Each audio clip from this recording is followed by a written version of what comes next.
Assalamualaikum warahmatullahi wabarakatuh. Perkenalkan, nama saya Koirun Nadia Zulfa, NIM 64191401. Pada video kali ini, saya akan menjelaskan materi mengenai konsep permintaan, penawaran, dan keseimbangan pasar. Permintaan adalah jumlah barang yang diminta oleh konsumen pada tingkatan harga dan waktu tertentu. Permintaan berkaitan dengan keinginan konsumen akan suatu barang dan jasa yang ingin dipenuhi, dan kecenderungan permintaan konsumen akan barang dan jasa tersebut tidak terbatas. Faktor-faktor yang mempengaruhi tingkat permintaan.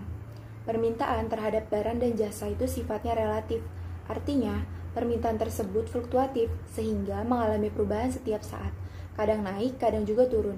Perubahan terhadap permintaan barang dan jasa dipengaruhi oleh banyak faktor. Beberapa di antaranya adalah, yang pertama ada pendapatan. Tingkat pendapatan mencerminkan kemampuan atau daya beli konsumen. Tinggi rendahnya permintaan akan suatu barang dan jasa tergantung pada pendapatan konsumen itu sendiri. Ketika pendapatan konsumen semakin besar, maka semakin besar pula permintaan mereka.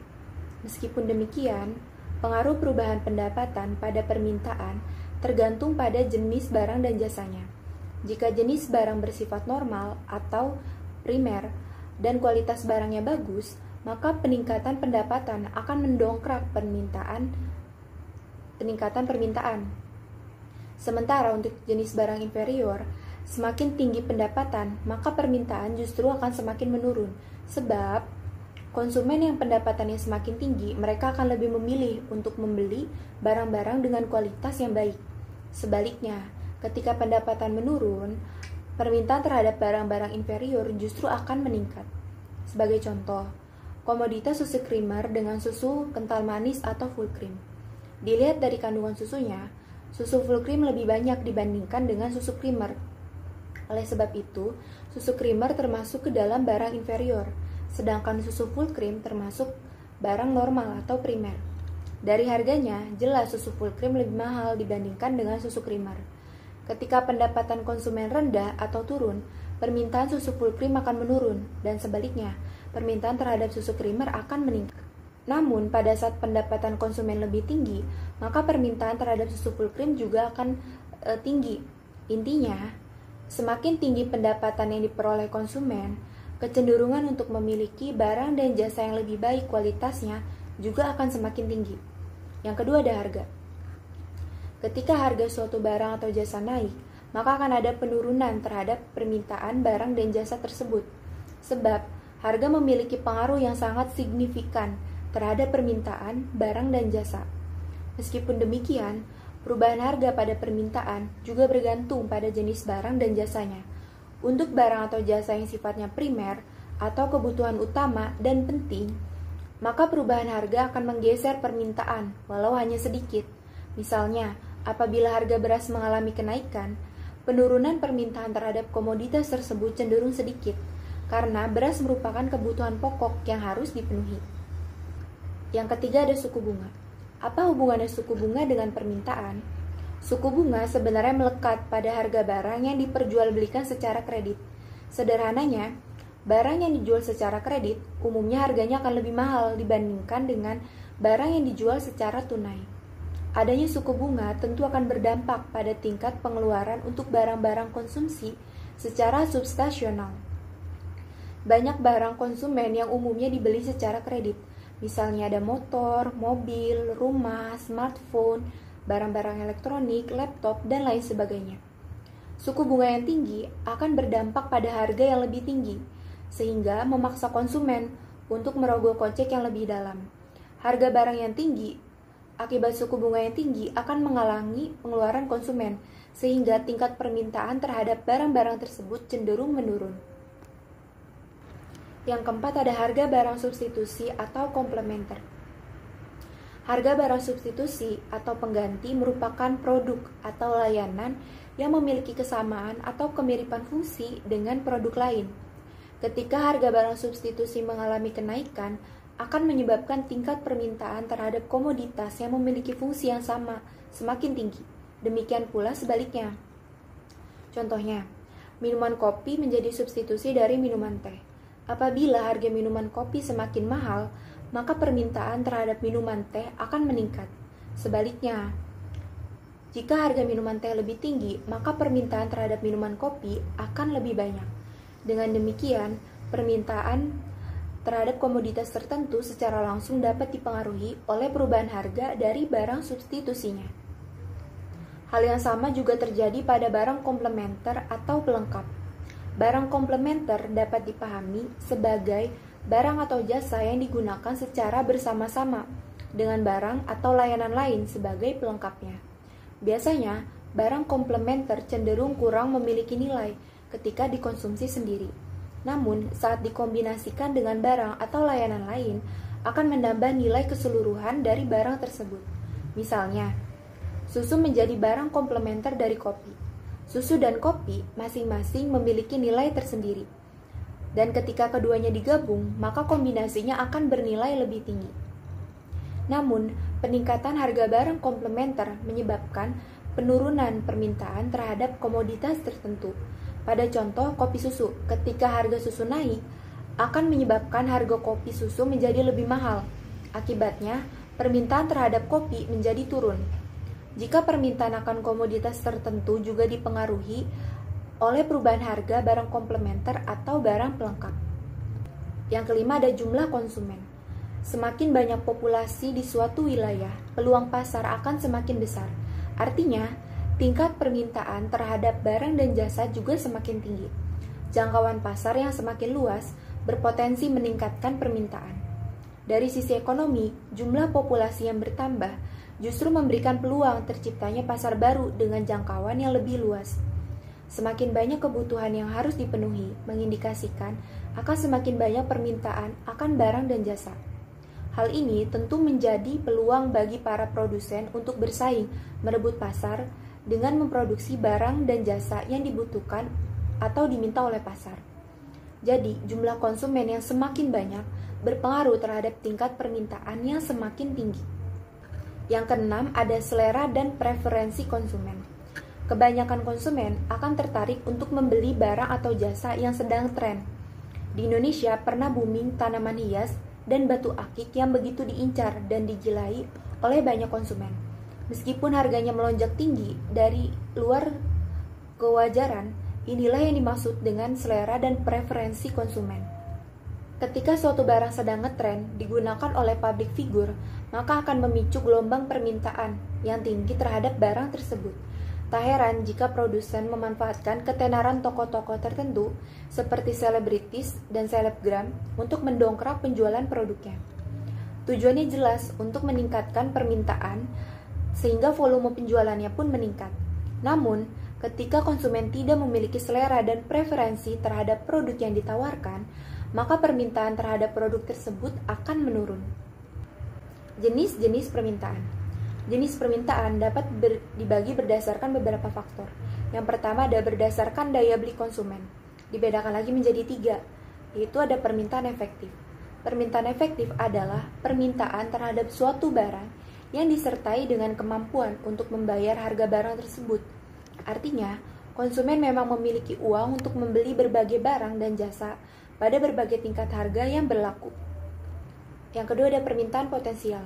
Permintaan potensial adalah permintaan yang memiliki kemampuan namun tidak dengan segera melaksanakan pembelian.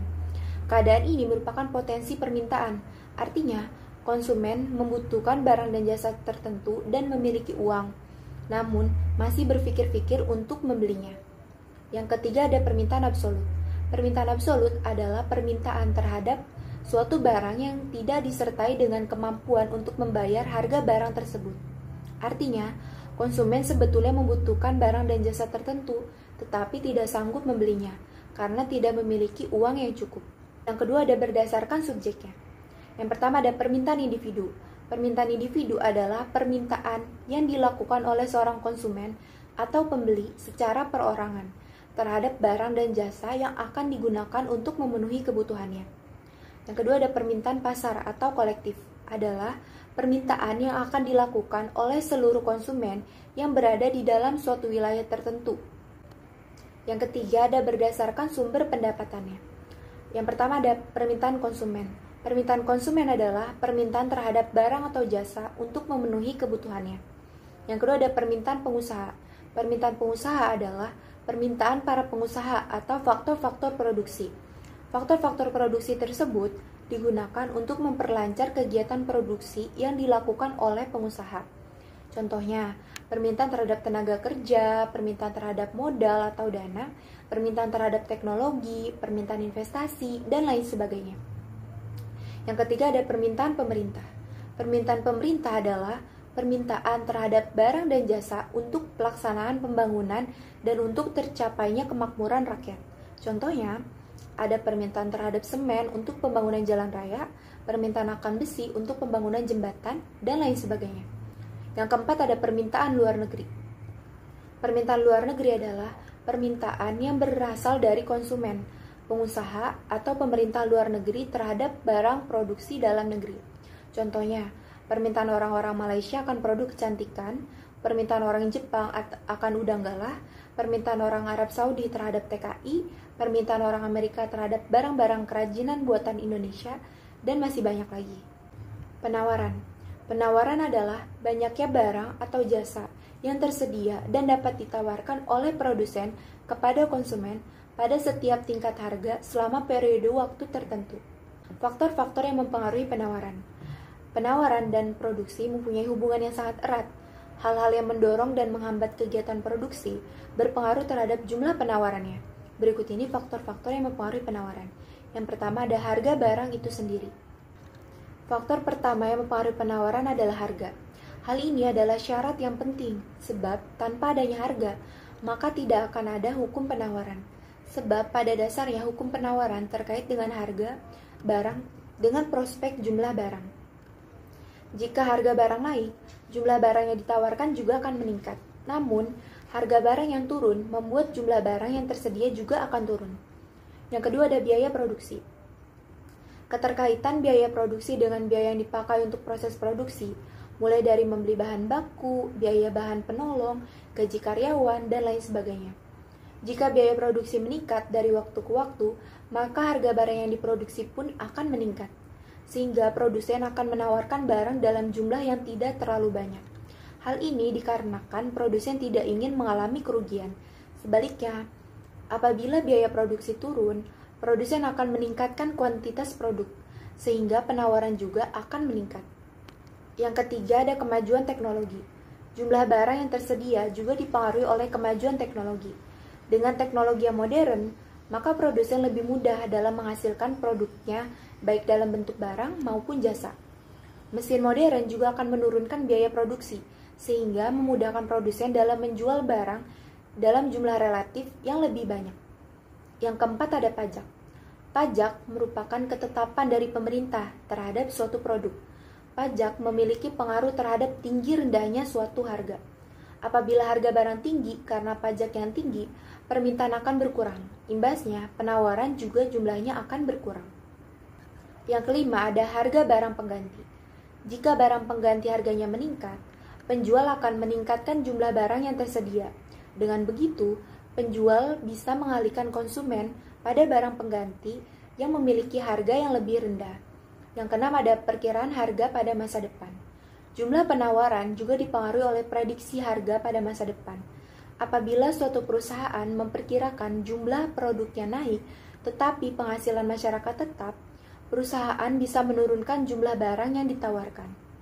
Yang ketujuh ada tujuan produsen. Perusahaan tentu saja memiliki tujuan untuk mencari keuntungan sebesar-besarnya, sehingga perusahaan tersebut akan menjual produk dengan margin keuntungan besar dan harga jual pun semakin tinggi. Apabila perusahaan menginginkan produknya menguasai pasar, maka tetapkan harga yang lebih rendah.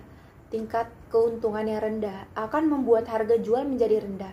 Konsumen pun akan lebih tertarik untuk membelinya. Yang kedelapan ada muncul produsen baru.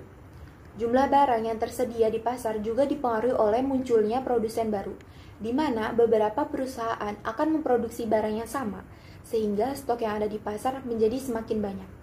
Hal tersebut juga berlaku sebaliknya. Apabila ada produsen yang menarik diri dari persaingan pasar, maka jumlah produk akan berkurang. Hukum permintaan dan penawaran. Hukum permintaan dan penawaran merupakan teori yang menjelaskan tentang interaksi antara penjual yang menjual sebuah barang dan pembeli yang menginginkan sebuah barang. Teori ini dibuat untuk mendefinisikan pengaruh keinginan atas suatu produk atau barang tertentu terhadap harga jual produk tersebut. Pada saat keadaan penawaran, jika penawaran terhadap suatu barang meningkat, maka harga yang ditawarkan akan semakin tinggi. Sebaliknya, jika penawaran terhadap suatu barang menurun, maka harga yang ditawarkan akan semakin rendah. Kemudian pada kondisi permintaan, jika harga suatu produk sedang rendah, maka jumlah produk yang diminta akan bertambah. Sebaliknya, jika harga suatu produk naik, maka jumlah produk yang diminta akan menurun. Keseimbangan pasar. Keseimbangan pasar atau market equilibrium adalah sebuah kondisi ketika terjadi keseimbangan antara jumlah produk atau jasa yang diminta maupun yang ditawarkan dalam harga tertentu. Proses ini penting guna menentukan bahwa kurva keseimbangan akan tetap stabil ataupun tidak. Kurva tersebut dapat dikalkulasikan dengan rumus keseimbangan dari pasar. Kondisi ini juga menjelaskan adanya kesamaan antara harga produk yang diminta konsumen dan yang ditawarkan oleh produsen. Jika keseimbangan dalam pasar telah tercapai, semua harga akan cenderung stabil. Nah, kondisi ini pun dikenal dengan istilah keseimbangan harga. Keseimbangan harga dapat terjadi tergantung kekuatan permintaan saat penawaran. Dengan kata lain, jika permintaan konsumen lebih kuat dibandingkan penawaran produsen, harga suatu produk akan meningkat. Sebaliknya, bila penawaran yang lebih kuat daripada permintaan, harga barang pun akan menurun. Proses terbentuknya keseimbangan pasar. Yang pertama, produsen menyediakan produk sesuai dengan permintaan konsumen. Sudah menjadi salah satu strategi pemasaran utama bahwa kewajiban seorang penjual ialah menyediakan produk yang sesuai dengan permintaan para konsumen. Namun, jika barang disediakan dalam jumlah terlalu banyak di saat minat pembelian menurun, atau sebaliknya, muncullah ketidakseimbangan pasar atau ketidakkeseimbangan harga. Oleh karena itu, penting untuk memastikan adanya keseimbangan antara permintaan dan penawaran. Yang kedua ada pengendalian harga di pasar. Jika harga di pasar tak seimbang, keseimbangan pasar dapat diprediksi akan sulit terjadi. Jika suatu harga menjadi terlalu tinggi, para konsumen pun akan dirugikan. Sementara, jika harga terlalu rendah akan menyebabkan kerugian bagi pihak penjual. Jadi kita perlu menentukan sebuah kebijakan ekonomi sebagai intervensi guna menjaga kestabilan setiap harga. Ketika menjalankan kebijakan ekonomi tersebut, Anda dapat mencoba cara mengendalikan harga terendah atau tertinggi. Setelah kedua harga itu ditetapkan, keseimbangan dalam pasar pun akan stabil. Proses tawar-menawar harga di dunia pasar memang berfungsi untuk meraih kesepakatan harga. Sekian penjelasan dari saya, kurang lebihnya mohon maaf. Wabillahi taufiq wal hidayah. Wassalamualaikum warahmatullahi wabarakatuh.